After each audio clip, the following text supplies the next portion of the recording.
আল্লাহ তাআলা অত্যন্ত স্পষ্টের সাথে আল্লাহ তাআলা ব্যর্থতার হীন কণ্ঠে আল্লাহ তাআলা জানিয়ে দিলেন, যেই সন্তান তোমার ঔরসে হয়েও আমি আল্লাহর দ্বীন গ্রহণ করবে না, আমি আল্লাহর আদর্শ গ্রহণ করবে না, নবীর উপরে যে আদর্শ দিয়েছি সেই আদর্শ মানবে না, এই সন্তান তোমার অন্তর্ভুক্ত হতে পারে না। সুতরাং আল্লাহ তাআলা 10টা গুণ অর্জন করার কথা বলেছেন। 10 গুণের প্রথম গুণ হলো মুসলমান হওয়া। মুসলমান হওয়া পরিপূর্ণ আল্লাহ তাআলার কাছে আত্মসমর্পণ করা। যেমন আমাদের জাতির পিতা ইব্রাহিম খলিলুল্লাহকে আল্লাহ তাআলা বলেছিলেন, ইব্রাহিম আসলিম, আসলিম, তুমি আমার কাছে আত্মসমর্পণ করো। উনি একবার আল্লাহর কাছে এই প্রশ্ন করেন নাই, আল্লাহ কিসে করব? আমি কি বড় একটা জুব্বা লাগাইয়া আসলিম করব? আমি কি একটা মাথায় বড় পাগড়ি লাগাইয়া আসলিম করব? আয় আল্লাহ তাআলা, আমি কি শুধু একটু নামাজের 2টো সেজদা দিয়ে আসলিম করব? তোমার কাছে যে আমি সমর্পণ করব, কিভাবে করব? এরকম কোনো প্রশ্ন স্পেসিফিক তিনি করেননি। আল্লাহ বলেছেন আসলিম, তিনি সঙ্গে সঙ্গে জবাব দিলেন, আসলামতু লিরাব্বিল আলামিন, আকাশ এবং জমিনের যিনি মালিক, সকল কায়নাতের যিনি খালিক, সে আল্লাহর কাছে আমি পরিপূর্ণ আত্মসমর্পণ করলাম।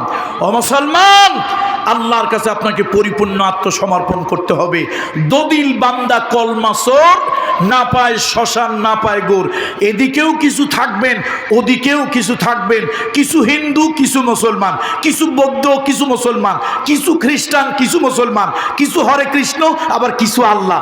দুইটা একসাথে চলে না, দুইটা একসাথে।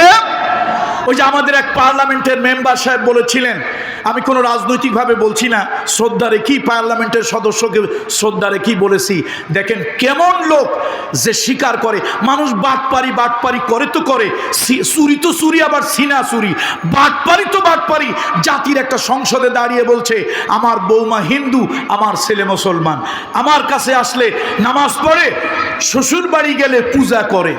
এটা নাকি মুসলমান? এটা নাকি মুসলমান? বাটপারির সীমা থাকে, এগুলো হলো সীমাহীন বাটপারি। সব জায়গায় বাটপারি চলে বাবাজি, আল্লাহর কাছে শরীয়তের কাছে কোনো বাটপারি চলে না।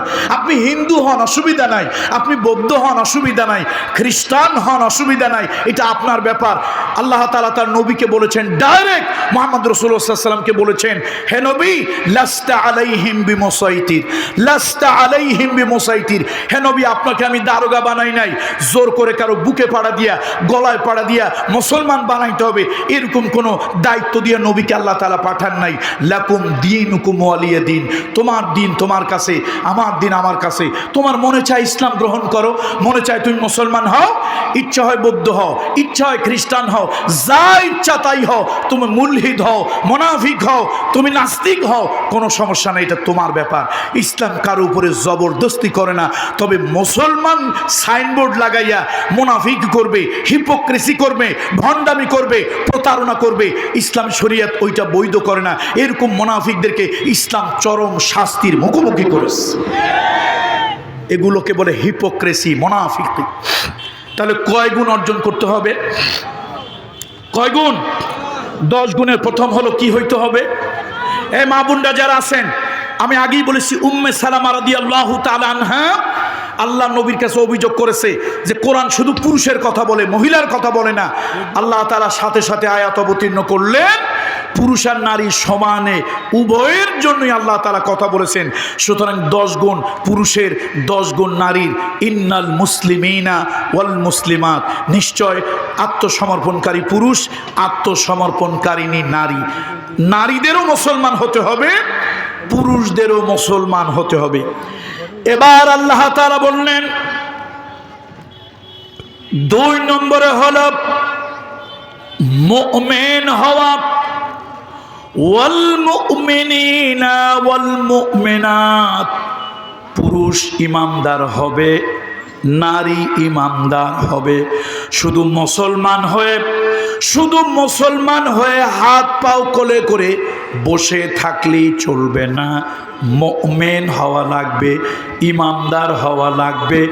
মুশরিক মুনাফিক হলে চলবে না। কত ঠিক কিনা বলুন? মুমিন হতে হবে, মুনাফিক হওয়া যাবে না, মুশরিক হওয়া যাবে না। আমার দেশে কিছু লোক নিজেদেরকে মুমিন বলে দাবি করে, আবার তারা শিরকও করে। আচ্ছা বলেন, খাওয়ানোর মালিক কে? মউত দেওয়ার মালিক কে? জীবন বাঁচানোর মালিক কে? ঝড়ের মধ্যে পড়লো,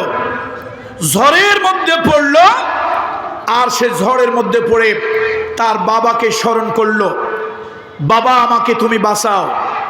তারপরে একজন জিজ্ঞেস করলো, চাচা কেমন আছেন? কয়ে বাবারে আসি তো ভালো, ছেলেটা বিদেশে আছে তাই খেয়ে পড়ে বেঁচে আসি, না হলে যে কবে মরে যেতাম। নাউজুবিল্লাহ বলবেন না?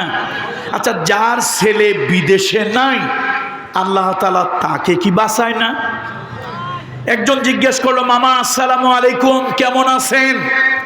বাবারে আসি তো ভালো, এই বাজারে দোকানটা আছে, বাঁশবাড়িয়া বাজারে দোকানটা আছে বলেই তো বেঁচে আসি, এই দোকানটা যদি না থাকতো কবে যে মরে যেতাম।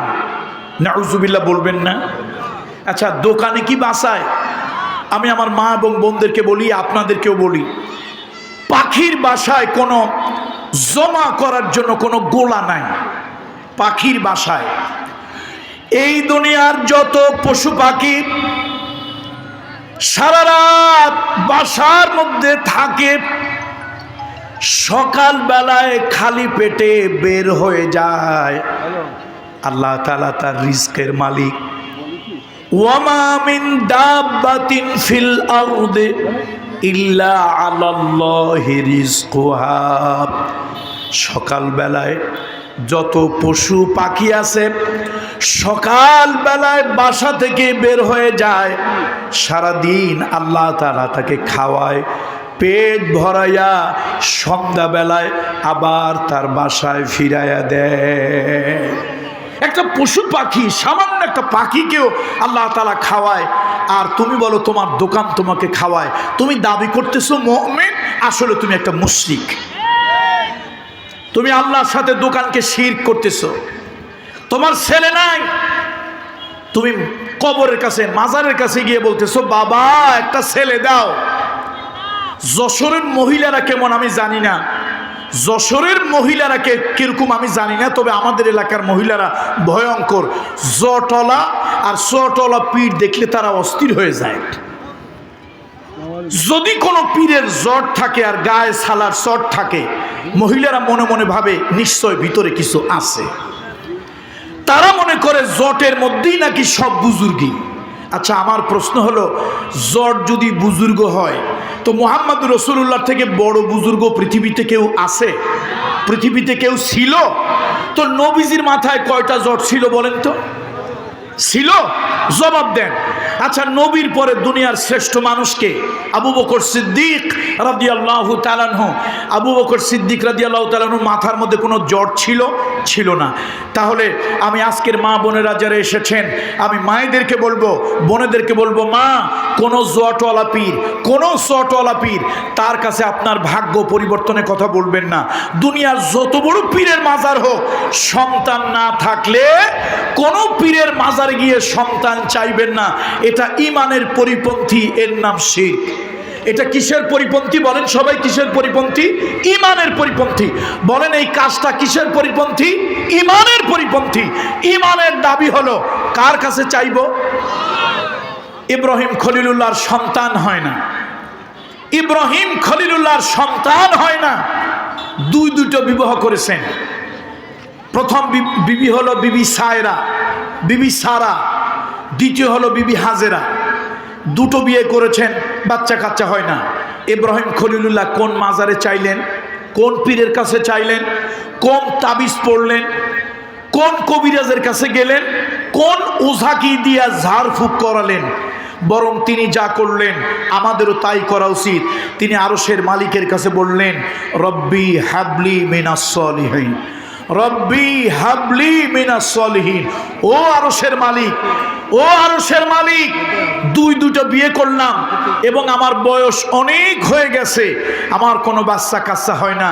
আরশের মালিক, দয়া করে এই বুড়ো বয়সে আমাকে একটা বাচ্চা দাও, আমাকে একটা সন্তান তুমি বুড়ো বয়সে দাও।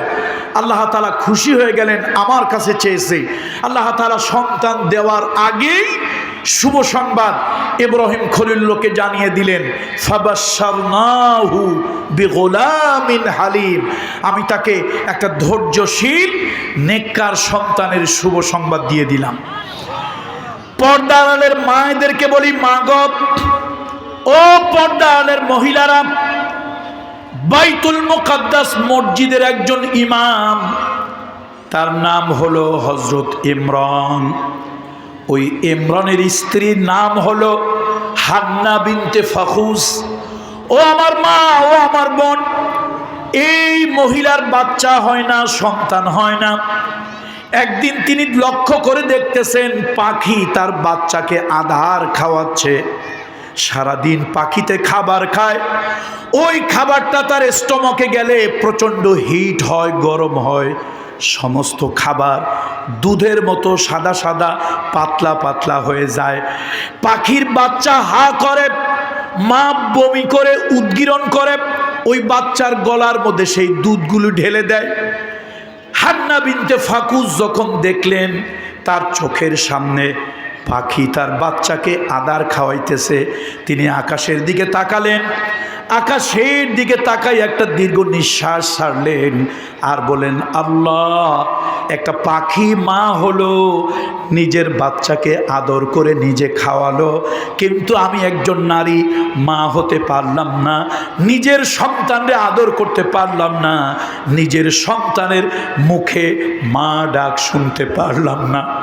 ও আরশের মালিক, তুমি মরা গাছে ফুল ফুটাইতে পারো। ও আরশের মালিক, জিন্দারে তুমি মুর্দা বানাতে পারো, মুর্দাকে তুমি জিন্দা বানাতে পারো। আমি কারো কাছে চাই না, আমার ঈমান, আমার ঈমান, আমার ঈমান আমাকে বলে দিচ্ছে আমার সন্তান এই বুড়ো বয়সও তুমি আমাকে দিতে পারো।